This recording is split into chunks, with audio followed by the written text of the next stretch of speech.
कहानी दो बैलों की कथा मुंशी प्रेमचंद द्वारा लिखी गई है। इसमें दो बैल हीरा और मोती अपने मालिक से गहरा स्नेह रखते हैं और अनेक कठिनाइयों का सामना करते हुए भी उसकी सेवा करते हैं। उनकी वफादारी और मित्रता की इस कहानी को बहुत मार्मिक और सुंदर ढंग से प्रस्तुत किया गया है। पहला अध्याय। झूरी काची के दोनों बैलों के नाम थे हीरा और मोती। दोनों पछाई जाति के थे, देखने में सुंदर, काम में चौकस, ढील में ऊंचे। बहुत दिनों साथ रहते रहते दोनों में भाईचारा हो गया था।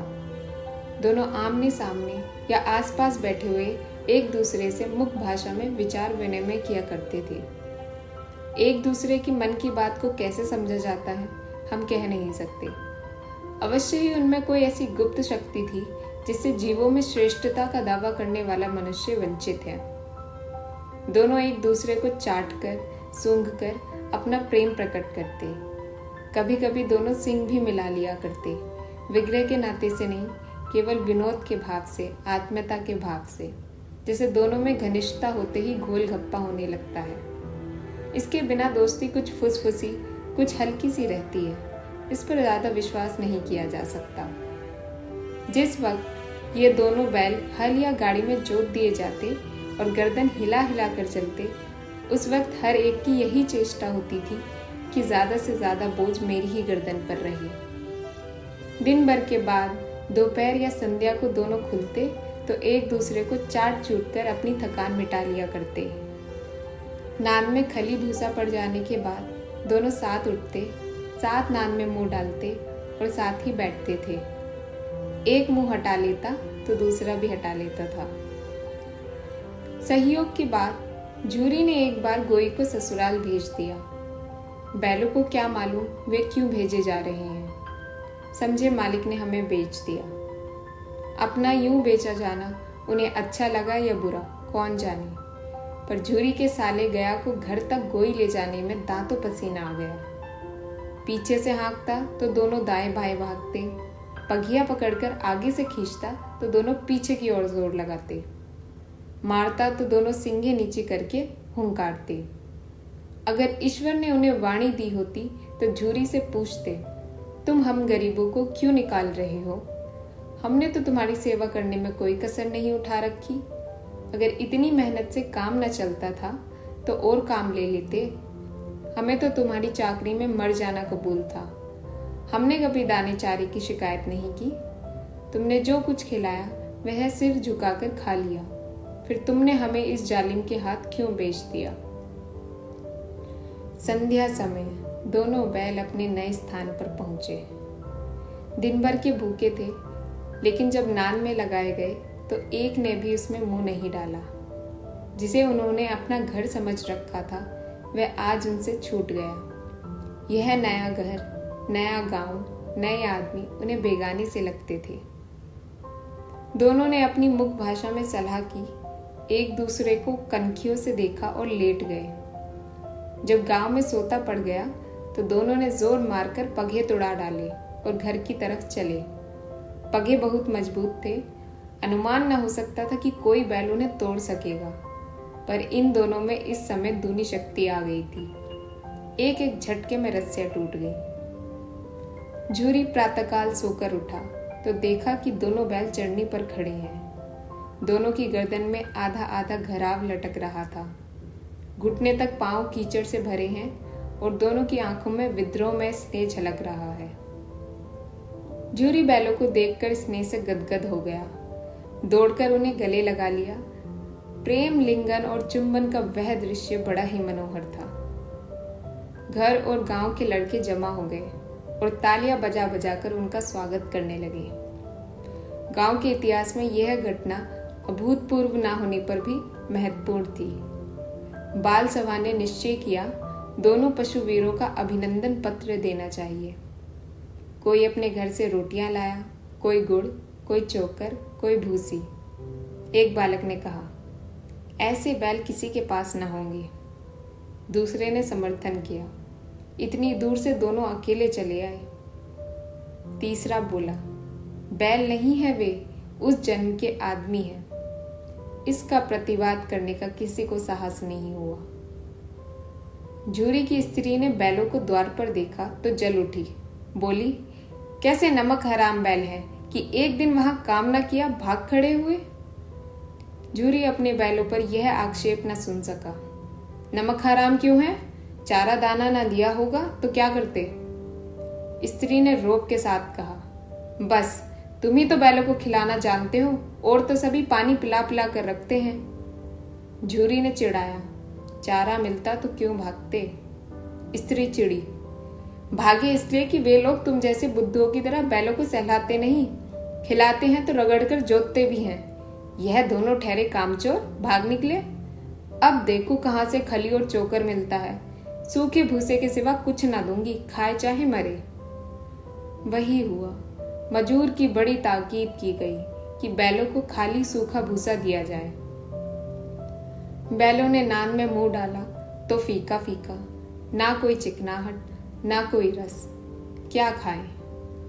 आशा भरी आंखों से द्वार की ओर ताकने लगे। झूरी ने मजूर से कहा, थोड़ी सी खली क्यों नहीं डाल देता बे? मालकिन मुझे मार ही डालेगी। चुरा कर डाला? ना दादा, पीछे से तुम भी उन्हीं की सी कहोगे। दूसरा अध्याय। दूसरे दिन झूरी का साला फिर आया और बैलों को ले चला। अब की उसने दोनों को गाड़ी में जोता। 2-4 बार मोती ने गाड़ी को खाई में गिराना चाहा, पर हीरा ने संभाल लिया। वह ज्यादा सहनशील था। संध्या समय घर पहुंचकर उसने दोनों को मोटी रस्सियों से बांधा और कल की शरारत का मजा चखाया। फिर वही सूखा भूसा डाल दिया। अपने दोनों बैलों को खली चुनी सब कुछ दी। दोनों बैलों का ऐसा अपमान कभी ना हुआ था। झूरी इन्हें फूल की छड़ी से भी न छूता था। उसकी टिटकार पर दोनों उड़ने लगते थे। यहां मार पड़ी। आहत सम्मान की व्यथा तो थी ही, उस पर मिला सूखा भूसा। नान की तरफ आंखें तक न उठाई। दूसरे दिन गया ने बैलों को हल में जोता, पर इन दोनों ने जैसे पांव न उठाने की कसम खा ली थी। वह मारते मारते थक गया, पर दोनों ने पांव न उठाया। एक बार जब उस निर्दयी ने हीरा की नाक पर खूब डंडे जमाए तो मोती का गुस्सा काबू से बाहर हो गया। हल लेकर भागा।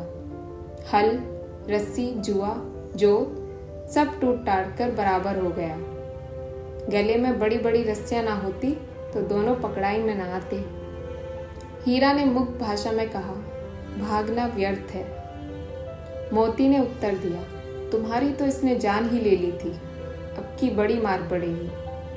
पढ़ने दो, बैल का जन्म लिया है तो मार से कहां तक बचेंगे। गया 2 आदमियों के साथ दौड़ा आ रहा है। दोनों के हाथों में लाठियां हैं। मोती बोला, कहो तो दिखा दो कुछ मजा, मैं भी लाठी लेकर आ रहा है। हीरा ने समझाया, नहीं भाई, खड़े हो जाओ। मुझे मारेगा तो मैं भी एक आध को गिरा दूंगा। नहीं, हमारी जाति का यह धर्म नहीं है। मोती दिल में ऐंठ कर रह गया। गया आ पहुंचा और दोनों को पकड़कर ले चला। कुशल हुई कि उसने इस वक्त मारपीट ना की, नहीं तो मोती भी पलट पड़ता। उसके तेवर देखकर गया और उसके सहायक समझ गए कि इस वक्त टाल जाना ही मसलहत है।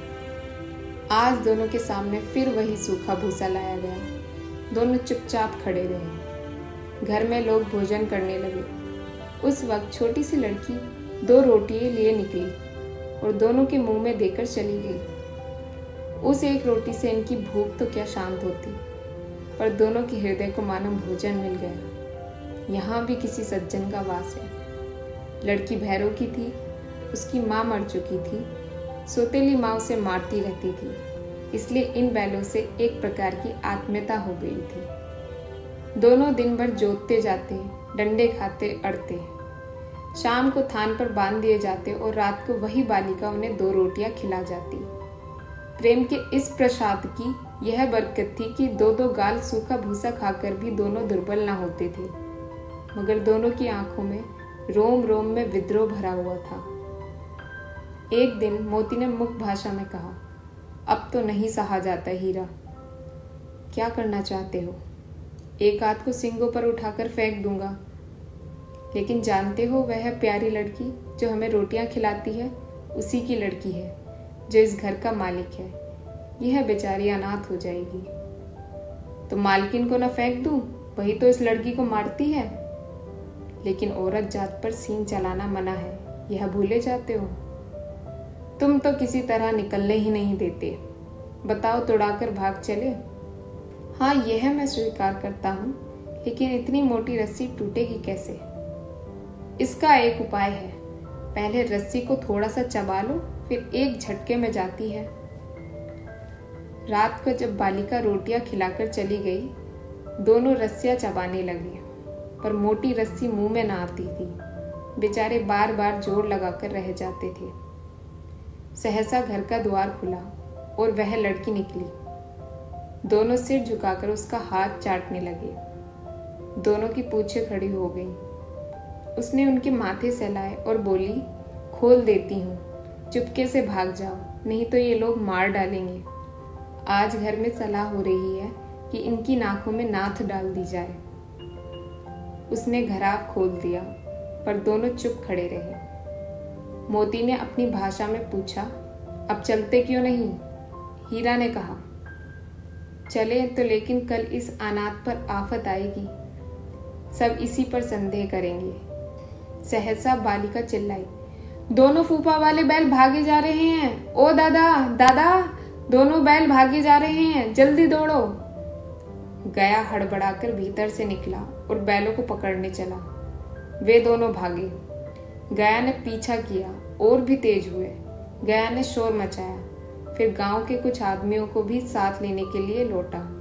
दोनों मित्रों को भागने का मौका मिल गया। सीधे दौड़ते चले गए, यहाँ तक कि मार्ग का ज्ञान न रहा। जिस परिचित मार्ग से आए थे उसका यहाँ पता न था। नए नए गांव मिलने लगे।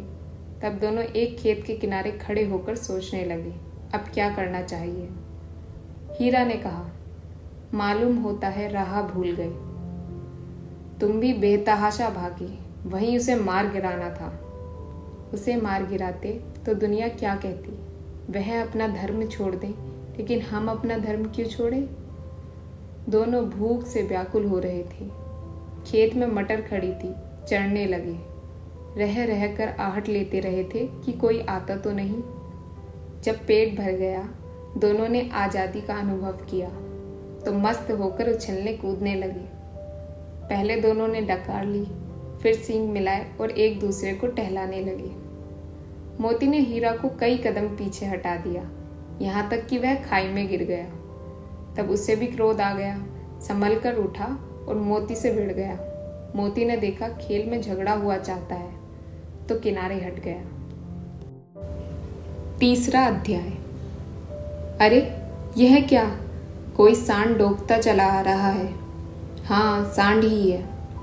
वह सामने आ पहुंचा। दोनों मित्र बगले झांक रहे थे। सांड पूरा हाथी था। उससे भिड़ना जान से हाथ धोना है, लेकिन ना भिड़ने पर भी जान बचती नजर नहीं आती। इन्हीं की तरफ आ भी रहा है। कितनी भयंकर सूरत है। मोती ने मुख भाषा में कहा, बुरे फंसे, जान बचेगी, कोई उपाय सोचो। हीरा ने चिंतित स्वर में कहा, अपने घमंड में फूला हुआ है, आरजू विनती नहीं सुनेगा। भाग क्यों ना चले? भागना कायरता है। तो फिर यहीं मरो, बंदा तो 9-2-11 होता है। और जो दौड़ाए? तो फिर कोई उपाय सोचो जल्द। उपाय यही है कि उस पर दोनों जने एक साथ चोट करें। मैं आगे से रंगेरता हूँ, तुम पीछे से रंगेदो। दूरी मार पड़ेगी तो भाग खड़ा होगा। मेरी ओर झपटे, तुम बगल से उसके पेट में सींग घुसेड़ देना। जान जोखिम है, पर दूसरा उपाय नहीं है। दोनों मित्र जान हथेलियों पर लेकर लपके। सांड को भी संगठित शत्रुओं से लड़ने का तजुर्बा न था। वह तो एक शत्रु से मल युद्ध करने का आदी था। जो ही हीरा पर झपटा, मोती ने पीछे से दौड़ाया। सांड उसकी तरफ मुड़ा तो हीरा ने रंगेदा। सांड चाहता था कि एक एक करके दोनों को गिरा ले, पर ये दोनों भी उस्ताद थे। उसे वह अवसर न देते थे। एक बार सांड झल्लाकर हीरा का अंत करने के लिए चला, कि मोती ने बगल से आकर उसके पेट में सिंग भोंक दिया। सांड क्रोध में आकर पीछे फिरा तो हीरा ने दूसरे पहलू में सिंगे चुबो दिया। आखिर बेचारा जख्मी होकर भागा और दोनों मित्र ने दूर तक उसका पीछा किया, यहाँ तक कि सांड बेदम होकर गिर पड़ा। तब दोनों ने उसे छोड़ दिया। दोनों मित्र जीत के नशे में झूमते चले जाते थे। मोती ने सांकेतिक भाषा में कहा, मेरा जी चाहता था कि बच्चा को मार ही डालूं। हीरा ने तिरस्कार किया, गिरे हुए बैरी पर सींग ना चलाना चाहिए, यह सब ढोंग है। बैरी को ऐसा मारना चाहिए कि फिर ना उठे। अब घर कैसे पहुंचेंगे वह सोचो, पहले कुछ खा लो तो सोचें। सामने मटर का खेत था ही, मोती उसमें घुस गया। हीरा मना करता रहा पर उसने एक ना सुनी। अभी 2 ही 4 ग्रास खाए थे कि 2 आदमियां लाठी लिए दौड़ पड़े और दोनों मित्रों को घेर लिया। हीरा तो मैट पर था, निकल गया। मोती सींचे हुए खेत में था, उसके खुर कीचड़ में धंसने लगे, ना भाग सका, पकड़ लिया। हीरा ने देखा संगी संकट में है तो लौट पड़ा। फंसेंगे तो दोनों फंसेंगे, रखवालों ने उसे भी पकड़ लिया।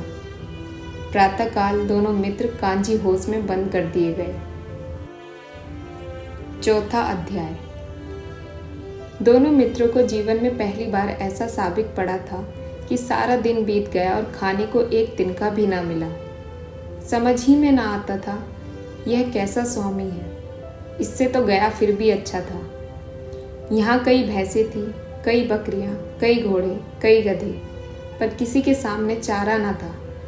सब जमीन पर मुर्दे की तरह पड़े थे। कई तो इतने कमज़ोर हो गए थे कि खड़े भी ना हो सकते थे। सारा दिन दोनों मित्र फाटक की ओर टकटकी लगाए ताकते रहे, पर कोई चारा लेकर आता ना दिखाई दिया। तब दोनों ने दीवार की नमकीन मिट्टी चाटनी शुरू की, पर इससे क्या तृप्ति होती। रात को भी जब कुछ भोजन ना मिला तो हीरा के दिल में विद्रोह की ज्वाला दहक उठी। मोती से बोला, अब नहीं रहा जाता मोती। मोती ने सिर लटकाए हुए जवाब दिया, मुझे तो मालूम होता है कि प्राण निकल रहे हैं। इतनी जल्द हिम्मत ना हारो भाई, यहाँ से भागने का कोई उपाय निकालना चाहिए। आओ दीवार तोड़ डाले। मुझसे तो अब कुछ नहीं होगा। बस इसी बूते पर अकड़ते थे, सारी अकड़ निकल गई। हीरा मजबूत तो था ही, अपने नुकीले सिंग दीवार में गाड़ दिए और जोर मारा तो मिट्टी का एक चिप्पड़ निकल आया। फिर तो उसका साहस बढ़ा। इसने दौड़ दौड़ कर दीवार पर चोटें की और हर चोट में थोड़ी थोड़ी मिट्टी गिराने लगा। उसी समय कांजी होश का चौकीदार लालटेन लेकर जानवरों की हाजिरी लेने आ निकला। हीरा का उज्जड़पन देखकर उसे कई डंडे रसीद किए और मोटी सी रस्सी से बांध दिया। मोती ने पड़े पड़े कहा, आखिर मार खाई, क्या मिला? अपने बूते भर जोर तो मार दिया। ऐसा जोर मारना किस काम का कि और बंधन में पड़ गए। जोर तो मारता ही जाऊंगा, चाहे कितने ही बंधन में पड़ते जाएं।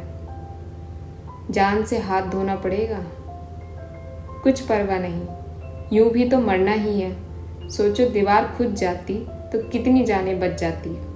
इतने भाई यहाँ बंद हैं, किसी की देह में जान नहीं है। 2-4 दिन यही हाल रहा तो सब मर जाएंगे। हाँ यह बात तो है।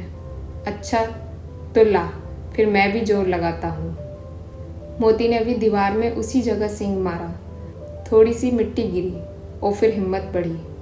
फिर तो वह दीवार में सींग लगाकर इस तरह जोर करने लगा मानो किसी प्रतिद्वंदी से लड़ रहा है। आखिर कोई 2 घंटे की जोर आजमाई के बाद दीवार ऊपर से लगभग 1 हाथ गिर गई। उसने दूनी शक्ति से दूसरा धक्का मारा तो आधी दीवार गिर पड़ी। दीवार का गिरना था कि अधमरे से पड़े हुए सभी जानवर चेत उठे। तीनों घोड़ियां सरपट भाग निकली, फिर बकरियां निकली, इसके बाद भैंसें भी खिसक गईं, पर गधे अभी तक ज्यों के त्यों खड़े थे। हीरा ने पूछा, तुम दोनों क्यों नहीं भाग जाते? एक गधे ने कहा, जो कहीं फिर पकड़ लिए जाएं। तो क्या हरज है, अभी तो भागने का अवसर है। हमें तो डर लगता है, हम यहीं पड़े रहेंगे। आधी रात से ऊपर जा चुकी थी। दोनों गधे अभी तक खड़े सोच रहे थे कि भागे या ना भागे, और मोती अपने मित्र की रस्सी तोड़ने में लगा हुआ था। जब वह हार गया तो हीरा ने कहा, तुम जाओ, मुझे यहीं पड़ा रहने दो, शायद कहीं भेंट हो जाए। मोती ने आंखों में आंसू लाकर कहा, तुम मुझे इतना स्वार्थी समझते हो हीरा? हम और तुम इतने दिनों एक साथ रहे हैं, आज तुम विपत्ति में पड़ गए तो मैं तुम्हें छोड़कर अलग हो जाऊं? हीरा ने कहा, बहुत मार पड़ेगी, लोग समझ जाएंगे यह तुम्हारी शरारत है। मोती ने गर्व से बोला, जिस अपराध के लिए तुम्हारे गले में बंधन पड़ा उसके लिए अगर मुझे मार पड़े तो क्या चिंता, इतना तो हो ही गया है कि 9-10 प्राणियों की जान बच गई है, वे सब तो आशीर्वाद देंगे। यह कहते हुए मोती ने दोनों गधों को सींगों से मार मार कर बाड़े के बाहर निकाला और तब अपने बंधु के पास आकर सो रहा। भोर होते ही मुंशी और चौकीदार तथा अन्य कर्मचारियों में कैसी खलबली मची, इसके लिखने की ज़रूरत नहीं। बस इतना ही काफ़ी है कि मोती की खूब मरम्मत हुई और उसे भी मोटी रस्सी से बांध दिया गया। 5वां अध्याय। एक सप्ताह तक दोनों मित्र वहां बंधे पड़े रहे। किसी ने चारे का एक तृण भी न डाला। हाँ, एक बार पानी दिखा दिया जाता था, यही उनका आधार था। दोनों इतने दुर्बल हो गए थे कि उठा तक नहीं जाता था। ठठरियां निकल आई थीं। एक दिन बाड़े के सामने डुग्गी बजने लगी और दोपहर होते होते वहां 50-60 आदमी जमा हो गए। तब दोनों मित्र निकाले गए और उनकी देखभाल होने लगी। लोग आकर उनकी सूरत देखते और मन फीका करके चले जाते। ऐसे मृतक बैलों का कौन खरीदार होता।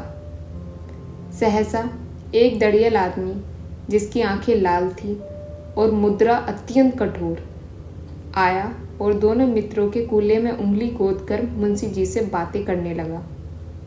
उसका चेहरा देखकर अंतर्ज्ञान से दोनों मित्रों के दिल कांप उठे। वह कौन है और उन्हें क्यों टटोल रहा है, इस विषय में उन्हें कोई संदेह न हुआ। दोनों ने एक दूसरे को भीत नेत्रों से देखा और सिर झुका लिया। हीरा ने कहा, गया के घर से नाहक भागे, अब तो जान ना बचेगी। मोती ने अश्रद्धा के भाव से उत्तर दिया, कहते हैं भगवान सबके ऊपर दया करते हैं, उन्हें हमारे ऊपर दया क्यों नहीं आती। भगवान के लिए हमारा जीना मरना दोनों बराबर है। चलो अच्छा ही है, कुछ दिन उसके पास तो रहेंगे। एक बार भगवान ने उस लड़की के रूप में हमें बचाया था, क्या अब ना बचाएंगे। यह आदमी छुरी चलाएगा, देख लेना। तो क्या चिंता है, मांस, खाल, सींग, हड्डी सब किसी काम में आ जाएंगे। नीलाम हो जाने के बाद दोनों मित्र उस दड़ियल के साथ चले। दोनों की बोटी बोटी कांप रही थी। बेचारे पांव तक ना उठा सकते थे, पर भय के मारे गिरते पड़ते भागे जाते थे, क्योंकि वह जरा भी चाल धीमी हो जाने पर डंडा जमा देता था। राह में गाय बैलों का एक रेवड़ हरे भरे हार में चढ़ता नजर आया। सभी जानवर प्रसन्न थे, चिकने चप्पल। कोई उछलता था, कोई आनंद से बैठा पागुर करता था। कितना सुखी जीवन था इनका, पर कितने स्वार्थी हैं सब। किसी को चिंता नहीं कि उनके 2 भाई बांदी के हाथ पड़े कैसे दुखी हैं। सहसा दोनों को मालूम हुआ कि परिचित रहा है। हाँ, इसी रास्ते से गया उन्हें ले गया था। वही खेत, वही बाग, वही गांव मिलने लगे। प्रति क्षण उनकी चाल तेज होने लगी। सारी थकान, सारी दुर्बलता गायब हो गई। यह लो, अपना ही हार आ गया। इसी कुएं पर हम पुर चलाने आया करते थे, यही कुआं है। मोती ने कहा, हमारा घर नगीच आ गया है। हीरा बोला, भगवान की दया है, मैं तो अब घर भागता हूँ, यह जाने देगा? इसे मैं मार गिराता हूँ। नहीं नहीं, दौड़कर थान पर चलो, वहां से आगे हम ना जाएंगे। दोनों उन्मत्त होकर बछड़ों की भांति कुलेल करते हुए घर की ओर दौड़े। वह हमारा थान है। दोनों दौड़कर अपने थान पर आए और खड़े हो गए। दड़ियल भी पीछे पीछे दौड़ा चला आता था। झूरी द्वार पर बैठा धूप खा रहा था। बैलों को देखते ही दौड़ा और उन्हें बारी बारी से गले लगाने लगा। एक झूरी का हाथ चाट रहा था। दड़ियल ने जाकर बैलों की रस्सियां पकड़ ली। झूरी ने कहा, मेरे बैल हैं। तुम्हारे बैल कैसे हैं? मैं मवेशी खाने से नीलाम लिए आता हूँ। मैं तो समझा हूँ चुराए लिए आते हो। चुपके से चले जाओ, मेरे बैल हैं, मैं बेचूंगा तो बिकेंगे। किसी को मेरे बैल नीलाम करने का क्या अख्तियार है? जाकर थाने में रपट कर दूंगा। मेरे बैल हैं, इसका सबूत है कि ये मेरे द्वार पर खड़े हैं। दड़ियल झल्लाकर बैलों को जबरदस्ती पकड़ ले जाने के लिए बढ़ा। उसी वक्त मोती ने सींग चलाया। दड़ियल पीछे हटा। मोती ने पीछा किया। दड़ियल भागा। मोती पीछे दौड़ा। गांव के बाहर निकल जाने पर वह रुका, पर खड़ा दड़ियल का रास्ता देख रहा था। दड़ियल दूर खड़ा धमकियां दे रहा था, गालियां निकाल रहा था, पत्थर फेंक रहा था, और मोती विजयी शूर की भांति उसका रास्ता रोके खड़ा था। गांव के लोग यह तमाशा देखते थे और हंसते थे। जब दड़ियल हार कर चला गया तो मोती अकड़ता हुआ लौटा। हीरा ने कहा, मैं तो डर गया था कहीं तुम गुस्से में आकर मार ना बैठो। अगर वह मुझे पकड़ता तो मैं बेमारे ना छोड़ता। अब ना आएगा। आएगा तो दूर से ही खबर लूंगा, देखूं कैसे ले जाता है। जो गोली मरवा दे, मर जाऊंगा पर उसके काम ना आऊंगा। हमारी जान को कोई जान ही नहीं समझता, इसलिए कि हम इतने सीधे हैं। जरा देर में नांदों में खली, भूसा, चोकर, दाना भर दिया गया और दोनों मित्र खाने लगे। झूरी खड़ा दोनों को सहला रहा था और 20 लड़के तमाशा देख रहे थे। सारे गांव में उछाल सा मालूम होता था। उसी समय मालकिन ने आकर दोनों के माथे चूम लिए।